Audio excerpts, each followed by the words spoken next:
Welcome to travel every corner. আমরা travel every corner আজকে আপনাদের সামনে নিয়ে এসেছে বিষ্ণুপুরের একদিনের ভ্রমণের একটি ছোট ভিডিও।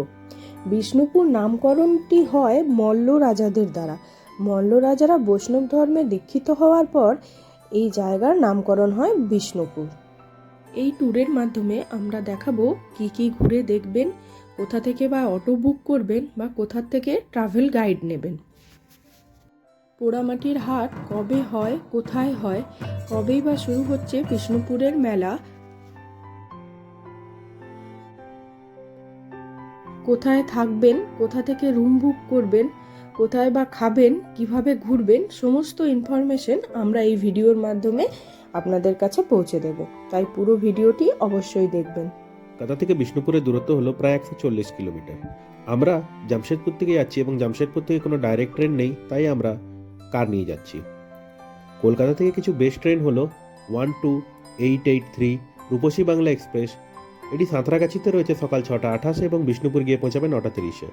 আরেকটি ট্রেন রয়েছে 12885 অরণ্যক এক্সপ্রেস, যেটি শালিমারে রয়েছে 7:45 এবং বিষ্ণুপুর পৌঁছাবে 11:08-এ। আমরা চেক ইন করলাম লাক্সারি লজে। এটি কলেজ রোডেই রয়েছে এবং ওয়েস্ট বেঙ্গল ট্যুরিজম থেকে কিছুটাই দূরত্ব রয়েছে। এখন ফাইনালি হোটেলে পৌঁছে গেছি। হোটেলে প্রথমে মোনালিসাতে আমরা চেক করলাম। মোনালিসাতে রুম অলরেডি বুক হয়ে গেছে। যেহেতু আমাদের অন দ্য স্পট বুকিং করা প্ল্যান ছিল, আমরা দেখতে চাইছিলাম যে এখানে অন দ্য স্পট এই সিজনের মধ্যে রুম পাওয়া যাবে কিনা। তো হঠাৎ করে আমাদের মন্দিরের পরে আমরা এখানে প্ল্যান বানালাম যে না, আমরা এখানেই থাকবো এবং এখানে থেকে সকালে উঠে আগে সাইট সিনটা করে তারপরে বেরোবো। তাই আমাদের অন দ্য স্পট বুকিংয়ের প্ল্যান ছিল। এসেছি, মোনালিসাতে চেক করেছি, পাইনি। ওয়েস্ট বেঙ্গল ট্যুরিজমে চেক করেছি, সেখানে পাইনি। সেখানে তো অনলাইন বুক আছে, পাওয়া যাবে না। এরপর এখানে লাক্সারি ইনে এসেছি, তো এইখানে আমরা রুম পেয়ে গেছি। রুমের রেট হলো 700 টাকা নন এসি। বিষ্ণুপুরে কিন্তু একটু কম রেঞ্জ থেকে আমি দেখেছি হোটেল শুরু হয়, তো দেখলো এই রুমটা আমার পছন্দ হলো, তো আমরা এটাই নিই। এই হলো ডাবল বেড। এখানে একটি কম্বল রয়েছে। রুমটি নন এসি এবং এখানে একটি ডাস্টবিন রয়েছে। এখানে একটি টি টেবিলের মতন রয়েছে, টি টেবিলই। এই হলো ডাবল বেড। এখানে দুজন কিংবা এই ছোট বাচ্চা নিয়ে শোয়ার জন্য যথেষ্ট বড় রয়েছে। রুমটা অতটা কনজেস্টেড নয়। এখানে একটি ডাস্টবিন রয়েছে এবং টি টেবিল রয়েছে। একটি বড় জলের ওয়াটার বোতল দিয়েছে এবং কম্বল দিয়েছে একটি। এই ওয়াশরুমের মধ্যে গিজার রয়েছে, শাওয়ার টাওয়ার রয়েছে। ওয়াশরুমটা ক্লিন রয়েছে। মোট কথা ওয়াশরুম আমাদের ক্লিন চাই। ওয়াশরুমটা ক্লিন রয়েছে। এখানে একটি বেসিন রয়েছে, এখানে বালতি আর মগ রয়েছে এবং পুরোটাই ক্লিন। তো ওয়াশরুমটা ঠিক রয়েছে। আমার মেন দরকার ভাই ওয়াশরুমটা পরিষ্কার থাকা দরকার আর বেডটা পরিষ্কার থাকা দরকার। তো এই দুটো আমি পরিষ্কার পেয়েছি এবং আমাকে ঠিক লেগেছে। আমাদের এবার চেক আউট করার সময় হয়ে গেল। আমরা এবার বেরোচ্ছি বিষ্ণুপুর সাইট সিন করতে। দেখি নিচে টোটোতে সাথে কথা বলবো, টোটো কী নেয়, কত নেয় সব আপনাদের জানাবো। এখন প্রায় 9:30 নাগাদ হচ্ছে। তো হোপফুলি আজকে পুরো কমপ্লিট করে আমরা বাড়ি ফিরবো। আমাদের হোটেলের নিচে একটু এগিয়ে গিয়ে একটা লোকাল দোকান থেকে জলখাবার খেয়ে আমরা ঘোরা শুরু করলাম। আমরা এবার সাইট সিন করতে বেরালাম। সাইট সিনের জন্য টোটো আমরা হোটেলের নিচের থেকেই পেয়ে গেছি। জলখাবার খেয়ে আমরা বেরিয়ে পড়েছি। পুরো 12টা পয়েন্ট রয়েছে। 12টা পয়েন্টের রেট হলো 400 টাকা, কিন্তু আমরা 300 টাকার মধ্যে যাচ্ছি। মানসদা আমাদের নিয়ে যাচ্ছে। আপনাদের সবাইকে মানসদার কন্ট্যাক্ট নম্বরও দিয়ে দেবো। তো এবার আমরা ফার্স্ট পয়েন্টের দিকে যাচ্ছি। ফার্স্ট পয়েন্ট আমাদের হলো রাসমঞ্চ। আমরা ফার্স্ট স্পট রাসমঞ্চে এসে পৌঁছলাম। এসে বাইরে থেকে আমরা অনলাইন টিকিটটা করেছি, ভেতরেও আছে, অফলাইনেও করতে পারেন। আর আমরা এটা দেখার জন্য একজন গাইডও নিয়েছি। ওনার নাম, আপনার নামটা একটু বলুন। উত্তম পাল ওনার। উনি আমাদের পুরো স্পটটা ভালোভাবে বুঝিয়ে দেবেন। বিষ্ণুপুরের প্রধান দর্শনীয় স্থানগুলির মধ্যে রাসমঞ্চ একটি খুবই জনপ্রিয় স্থান। মল্লরাজা বীরহাম্বীর আনুমানিক 1600 খ্রিস্টাব্দে এই মঞ্চটি প্রতিষ্ঠা করেন। রাসমঞ্চের আকৃতিটিও বেশ তাৎপর্যপূর্ণ। ওপরের দিকটি পিরামিডের মতো, মাঝের দিকটা বাংলা চালার মতো, নিচের দিকটা মুসলিম স্থাপত্যের মতো। এখানেই বহু বছর ধরে পালন করা হতো রাস উৎসব। টিকিটটা কাটার পরে যত্ন করে রেখে দেবেন। এই টিকিটই আবার দুটো মন্দিরে দেখাতে হবে। এবার আমরা বিস্তারিত কাহিনী শুনে নেব আমাদের গাইডের কাছ থেকে। সোনাপাতার সঙ্গে তেঁতুল বিচির আটা আলতা আলাদা রসরা দিয়ে দোকান। এই দেখুন দরজা দেখতে পাচ্ছেন, মানে আমরা সবাই জানি ভগবান কৃষ্ণ ঠাকুর ছিল 108টা নাম, এর মধ্যে আছে 108টা দরজা। তখনকার দিনে 108 রকমের ঠাকুর আনা। আর আরেকটা জিনিস এখানে ভালোভাবে দেখুন, এটির উপর ফোকাস করুন। এটি হচ্ছে মেন কিস্টোন। এটি কিস্টোন কেন বলছি, এই আর্থের উপর আছে পুরোটাই। এদিকে কতটা ওয়েট এবং এদিকটা কতটা ওয়েট আছে, এই দুটো ওয়েট এর উপর নির্ভর করছে। যদি কোনো কারণে এটা পড়ে যায় তাহলে পুরোটা পড়ে যাওয়ার সম্ভাবনা আছে, ঠিক আছে। ধারে বা তীরবর্তী অঞ্চলে প্রচুর শঙ্খ বা শাঁসটা পাওয়া যায়, সেটা পাকের মতো করে গুঁড়ো করে ওর সঙ্গে 2-3 ধরনের চুন, ডাবার জল, আদার জল, এইসব শাকচুন পড়াচুন দ্বারা করা হয়। নিরে রাখলে যখন তখন বলা হলো প্লাস্টার, তার আগে যাবতীয় প্রলেপ বলা হতো, সেই হিসাবে ফঙ্কের প্রলেপ। আচ্ছা, এটি হলো গর্ভগৃহ, মানে ঠাকুর রাখার জায়গা। এখানে মেন রাধাকৃষ্ণ বিগ্রহ বা ঠাকুর থাকতেন এবং পূজিত হতেন। দিনের বেলা তো রাস হতো, রাত্রেবেলা 108 জন ঠাকুরকে রাখা হতো এখানে রাখা হতো, ঠিক আছে। দক্ষিণ দুয়ারের মন্দিরের সামনে থাকবে নাটমঞ্চ, পূর্ব দিকে থাকবে মানে ঠাকুরের ভোগ রান্না করা ঘর, এবং দক্ষিণ পূর্ব কোণে থাকবে তুলসী মঞ্চ। রাসমঞ্চ দেখার পরে আমরা চলে আসলাম মদনমোহন মন্দিরে। এই মন্দিরের বাইরে বেশ কিছু দোকান রয়েছে, ওখানে নানা রকমের হাতের তৈরি জিনিস, পোড়ামাটির তৈরি জিনিস পাওয়া যায়। এই মন্দিরটিও মল্লদের দ্বারাই নির্মিত। মল্লরাজ দুর্জন সিং 1694 খ্রিস্টাব্দে এক রত্ন ইটের দ্বারা মন্দিরটি প্রতিষ্ঠা করেন। এই মন্দিরে ভেতরে গিয়ে আমরা দেখতে পাই রাধা গোবিন্দের অপরূপ সুন্দর বিগ্রহ। এখানে পুজো হয় এবং ভোগেরও ব্যবস্থা রয়েছে। আমাদের যিনি গাইড ছিলেন তিনি আমাদের এগুলো সব ভালোভাবে বুঝিয়ে দিয়েছেন। ওই যে মস্ত অবতার, তার আগে আছে কুর্ম, কচ্ছপ, বরাহ, নরসিংহ। উপরে আছে দেখুন কলকি, তার ডান দিকে বুদ্ধ, ছটা গেল, ওই দিকে 4টা দেখাবো। তারপর দেখুন 1, 2, 3 নম্বরে মঠে যখন নারায়ণের পুজো হয়, তার বাদিকে দেখুন কংসের কারাগারে দ্বারক্ষীকে বেঁধে রেখেছে। তার বাদিকে এই যে কৃষ্ণের সঙ্গে সেটা বদলাবলি হচ্ছে। তার বাদিকে দেখুন শিগাল পথটা দেখিয়ে নিয়ে যাচ্ছে, জলটা দুভাবে ভাগ হয়ে যায়। দেখালাম 1000 মল্লাব্দ বা 1694 খ্রিস্টাব্দ। এবং ওই যে ওদের প্রকাশ করে দেখুন, ওটা বলছে এটা রন্ধনশালা, রান্নাঘর, ঠাকুরের ভোগ রান্না করা হয়। আর ওই যে ট্যাঙ্কির নিচে ওখানে বসিয়ে খাওয়ানো হয়। এই যে এখানে হচ্ছে এই যে মদনমোহন মন্দিরের ঠাকুর মশাই, যদি ভোগ খাওয়ার ইচ্ছে থাকে আমার সঙ্গে যোগাযোগ করবেন আগে, আর ঠাকুর মশাই টাকা দিলেই হয়ে যাবে, ঠিক আছে। আমার নাম উত্তম পাল, তো আমি বলেছি টুরিস্ট গাইড। আর ঠাকুর মশাই মদনমোহন মন্দিরে ঠাকুর মশাই কিন্তু খুব অ্যাক্টিভ। আপনি যদি কোনো ইয়ে করেন, আপনার নাম করতে দিলে উনি নাম করতে দিয়ে পুজো দিয়ে দিবেন, একদম কোনো অসুবিধা নেই। আমরা মদনমোহন দেখে এবার যাচ্ছি গড় দরওয়াজা, যেটা হলো যেটাকে বলা হয় মানে পাথরের গেটটা রয়েছে, আর সেটা রাজাদের এন্ট্রি গেট ছিল।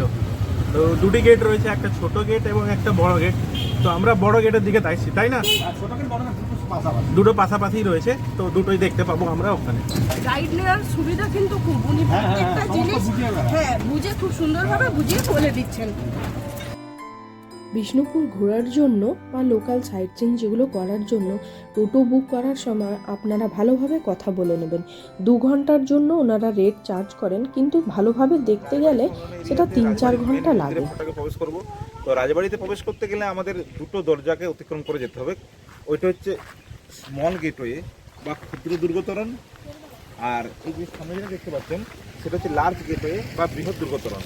আমরা এই ধরনের দুর্গতরণ দেখতে পাই রেড ফোর্ট বা আগ্রা ফোর্টে এখনও, মানে ওখানে বাউন্ডারি ওয়াল আছে, কিন্তু আমাদের এখানে বাউন্ডারি ওয়াল ছিল না।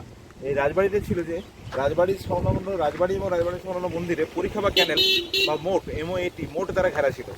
এই মোটের মধ্যে কুমির ইত্যাদি ছাড়া থাকতো, যাতে সহজে শত্রুরা প্রবেশ করতে না পারে। সেই জন্য এই যে রাস্তা দেখতে পাচ্ছেন, এই রাস্তা কিন্তু তখন ছিল না। তখন এখানে ছিল একটা ফোল্ডিং দরজা ছিল, কোনো শত্রু আসছে তার দরজাটা ওপেন করে দিত, তার পরীক্ষা ওপেন, মেন দরজা ক্লোজ হয়ে যেত। তার সত্ত্বেও একটা জিনিস দেখাবো, যেটা দুদিকে দেখুন পেপার বা অ্যাঙ্গেল করা আছে। ওই অ্যাঙ্গেল করার ওখানে কি থাকতো, যুদ্ধলোক বা বন্দুক নিয়ে বসে থাকতো সৈন্যবাহিনীটা, ভিতরে থাকতেন। ওখানে কিন্তু ওদের কিছু হতো না, যেহেতু বাড়িতে যারা আছে তাদেরই কিছু এই ছিল ব্যাপার। এবং এইখানে এই জায়গাটা একটু ওইদিকে দেখান, ওটাকে বলা হচ্ছে মোর্চার পাড়। এই যে মোর্চার পাড় বলছি, এটা এখনো পর্যন্ত অষ্টমী এবং নবমী সন্ধি পুজোর সময় একটা কামান আপনাকে দেখাবো। এই কামানটা ফায়ার করা হয় অষ্টমী, শুক্রমত তপোধ্বনি সহকারে মায়ের পুজো হয়, মিনমী মাতার মন্দিরে রাখা আছে। বিষ্ণুপুরে আসলে আপনি দুটো কামান পাবেন, একটা হচ্ছে দলমাদল কামান যেটা ফিক্সড করা আছে, আর এটা হচ্ছে ছোট কামানটা যেটা মিনমী মাতার মন্দিরে রাখা আছে।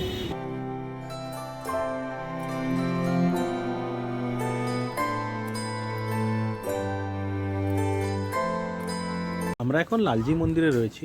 মন্দিরেও কোনো বিগ্রহ রাখা নেই। শুধু মদনমোহনের মন্দিরে আমরা বিগ্রহ দেখেছি, বাকি কোনো মন্দিরে বিগ্রহ নেই। আর এখানেও রন্ধনশালা রয়েছে, তবে ওখানে যেহেতু বিগ্রহ নেই মনে হয় না কিছু ওখানে ইউজ হয় বলে। মল্লরাজ বীর সিংহ 1658 খ্রিস্টাব্দে এই লালজি মন্দিরটি তৈরি করেন। তো আমাদের নেক্সটটা কি রয়েছে? এখন দেখি উনি কি বলেন, টোটো দাদা যিনি রয়েছেন সেখানে। ও মৃন্ময়ী মন্দির মনে হয় নিয়ে যাবেন বললেন। ঠিক আছে, চলুন তাহলে আপনারা। উড়িয়া বা হিন্দু আর্কিটেকচার। অপরপক্ষে ওইদিকে দেখুন, ওইদিকটা ফোকাস করুন যে মুসলিম বা ডোম, যেটা আমরা দেখতে পাচ্ছি রাজস্থান মন্দিরে। ওখানে যাবো, ভিতরে ঠাকুর সব বিগ্রহ দেখাবো। হ্যাঁ, এবং পাথর, এই পাথরগুলোর নাম হচ্ছে ল্যাটারাইট স্টোন, বাংলায় বলছে ঝাওয়া পাথর। এই পাথরের উৎপত্তির ইতিহাস বললে বলা হয় আগ্নেয়গিরি ছাড়া পাওয়া যায় না। হয় তখনকার দিনে আগ্নেয়গিরি হয়েছিল, নচেত আরেকটা অপশন হচ্ছে পুরীর ধারে লিঙ্গরাজ টেম্পল আছে, ওখান থেকে পাথরটা বয়ে আনা হয়েছিল।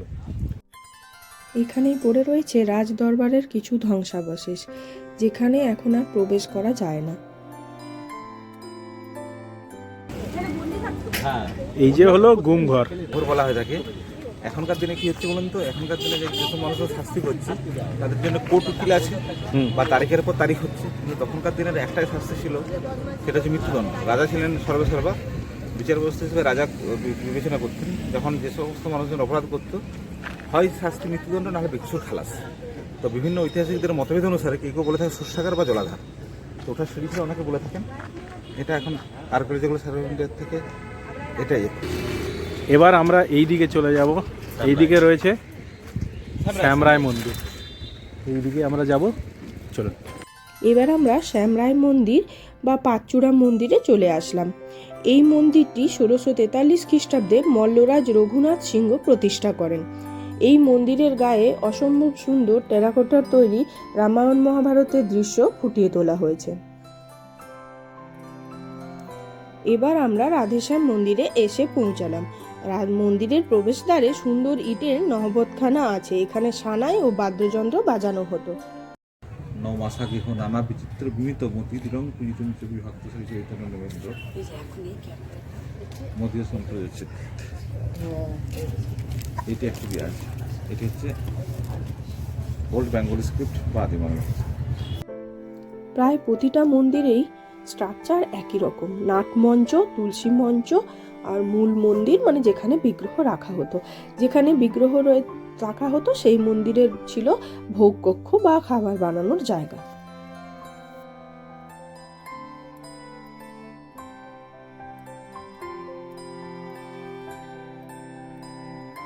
মন্দিরের অভ্যন্তরে রয়েছে নিতাই গৌর ও জগন্নাথ দেবের বিগ্রহ, সেখানে পূজিত হন।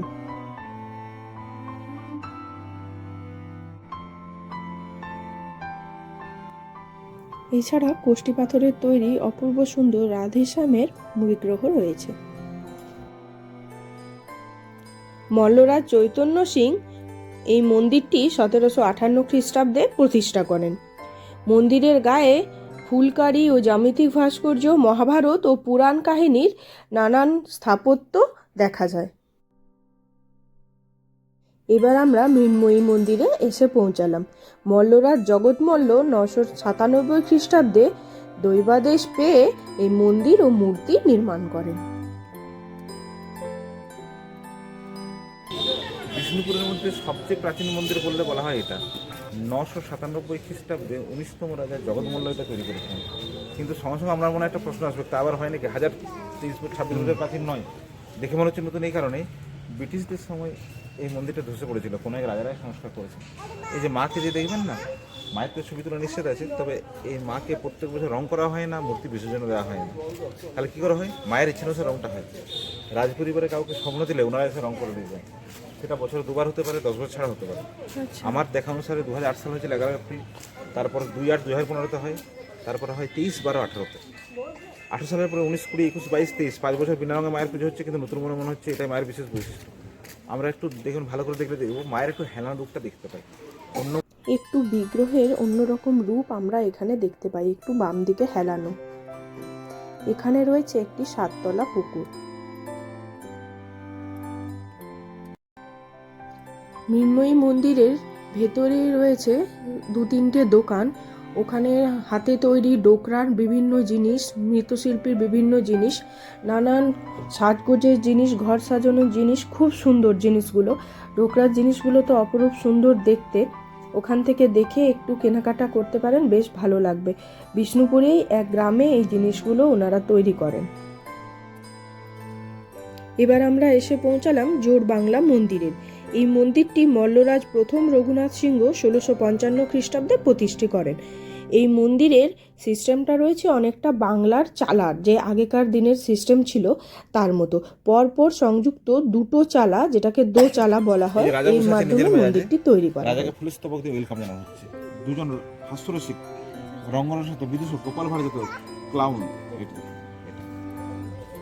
এবং এখানে যে ঠাকুরকে উপঢৌকন দেওয়ার জন্য নিয়ে যাচ্ছি বানর সেনারা।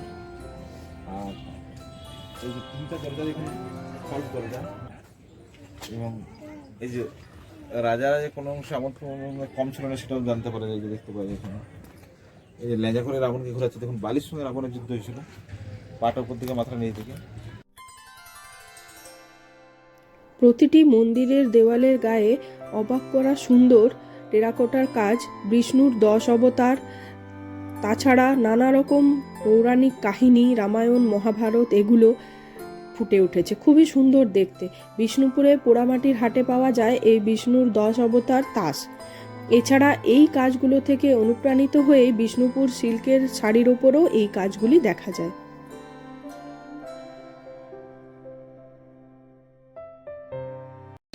বিষ্ণুপুরে একটা ঐতিহাসিক বাঁধ, যার নাম জলাশয় লাল বাঁধ। অ্যাকচুয়ালি বিষ্ণুপুরের রাজারা এটা 7টা বাঁধ বা জলাশয় নির্মাণ করেছিলেন। ঠিকই শ্যাম বাঁধ, যমুনা বাঁধ, কালিন্দী বাঁধ, গাতাদা বাঁধ, পোকা বাঁধ, কৃষ্ণ বাঁধ এবং লাল বাঁধ। লাল বাঁধ হচ্ছে লালবাইয়ের নাম অনুসারে লাল বাঁধ। লালবাই কে ছিলেন? উড়িষ্যার রহিম খাঁর বেগম হচ্ছে লালবাই। রঘুনাথ সিংহের সেনাপতি আবার উড়িষ্যাতে গিয়েছিলেন, সেখানে লুণ্ঠিত ধন আর রত্নের সঙ্গে লালবাইকে তুলে এনেছিলেন রাজার উপর দেওয়ার জন্য। বাজির জন্য কী করলেন? রাজামশাই আলাদা করে বাড়ি নির্মাণ করলেন। ওই বাড়ি থেকে যাতায়াত করার ফলে রাজার ঔরসজাত লালবাইয়ের কোলে একটি ছেলে হয়। নিজের ছেলেকে রাজা করার জন্য লালবাই কী করেন? চক্রান্ত করে রাজাকে মেরে দেন। রানী চন্দ্রপ্রভা দেবী স্বেচ্ছায় মৃত্যুবরণ করেন। তখন জনগণ একটা বিদ্রোহ ঘোষণা করে লালবাইয়ের ছেলেকে নিয়ে পুরো বাজার ঘোরায়। তারপর একটা বজরা বা নৌকা করে চাপি ছেড়ে দেয়, আস্তে আস্তে জল ঢুকতে থাকে এবং শৈল সমাধি ঘটে। তারপর এর নাম হয় লাল বাঁধ, ইতিহাস প্রসিদ্ধ স্থান। ওই যে একটা অতৃপ্ত আত্মা মারা গেল, ইতিহাসে বলতে কথিত আছে নাকি অমাবস্যার রাত আসলে ওই আত্মা শোনা যায়।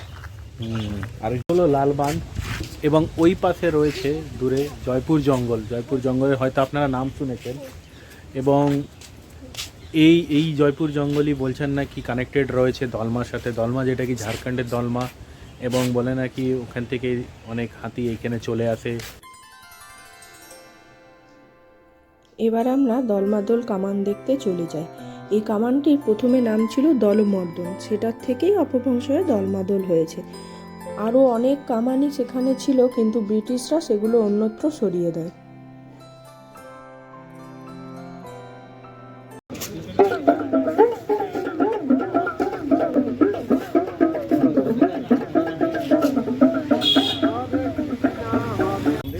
এই ছিন্নমস্তা মন্দিরের ইতিহাস বললে বলা হয় এটা কিন্তু রাজাদের তৈরি কোনো কানেক্টেড মন্দির নয়।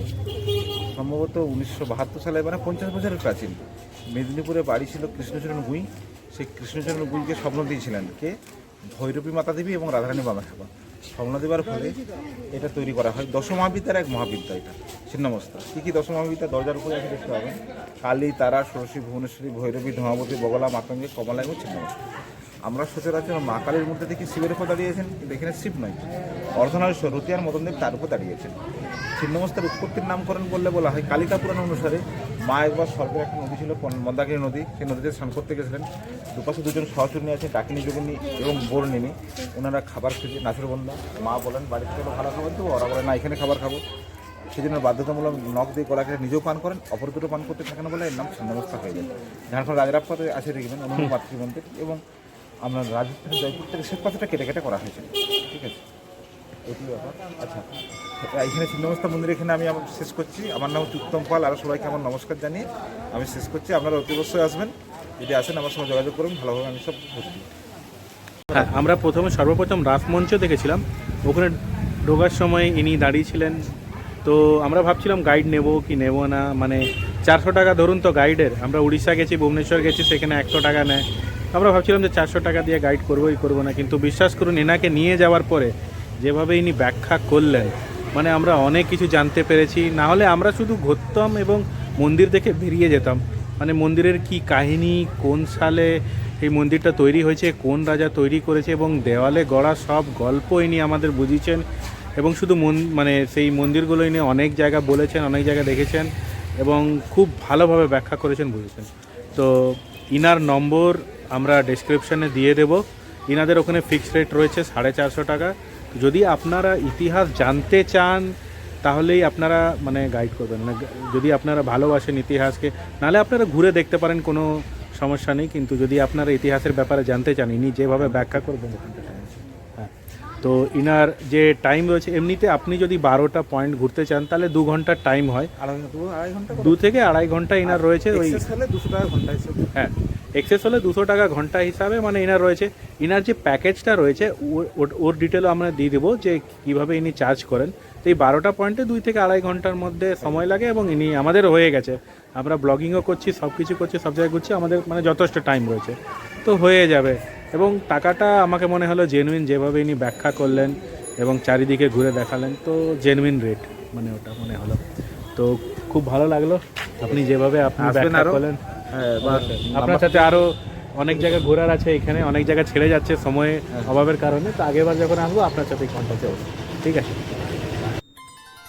আমরা আরও কিছুটা সময় নিয়ে রাধামাধব মন্দির দেখতে চলে যাই। মল্লরাজ গোপাল সিংহের পুত্রবধূ চূড়ামণি দেবী এই মন্দিরটি নির্মাণ করেন। পোড়ামাটির হাট যেখানে বসে তারই সামনে রয়েছে জোড় মন্দির শ্রেণী। এই মন্দিরটি অন্য মন্দিরগুলোর তুলনায় একটু আলাদা। 2টি বৃহৎ মন্দির ও একটি ক্ষুদ্র মন্দির একই সাথে রয়েছে এখানে। গোপাল সিংহ 1726 খ্রিস্টাব্দে এই মন্দিরের প্রতিষ্ঠা করেন। তারপর আমরা বিরিয়ানি হাউস থেকে লাঞ্চ সেরে চলে যাই পোড়ামাটির হাট দেখতে। পোড়ামাটির হাটে ওখানে বেশ কিছুটা টাইম কাটিয়ে আমাদের আজকের ঘোরাটা সম্পূর্ণ হয়। পোড়ামাটির হাট যেখানে হয় তার সামনেই রয়েছে মা ছিন্নমস্তা টোটো স্ট্যান্ড। সেখানে গিয়ে পোড়ামাটির বিভিন্ন জিনিস আমরা ঘুরে দেখি। অনেকটা সোনাঝুরির হাটের মতোই, তবে একটু ছোট, বিভিন্ন ধরনের জিনিস ও খাবার দাবার সেখানে পাওয়া যাচ্ছিল।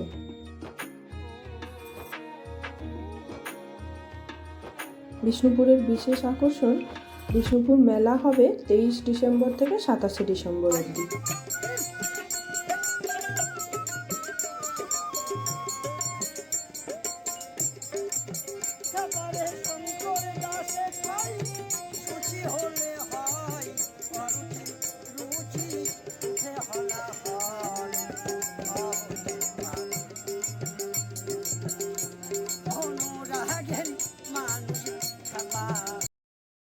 বিষ্ণুপুরের বিখ্যাত 10 অবতার তাস এই মেলাতে পাওয়া যাচ্ছিল।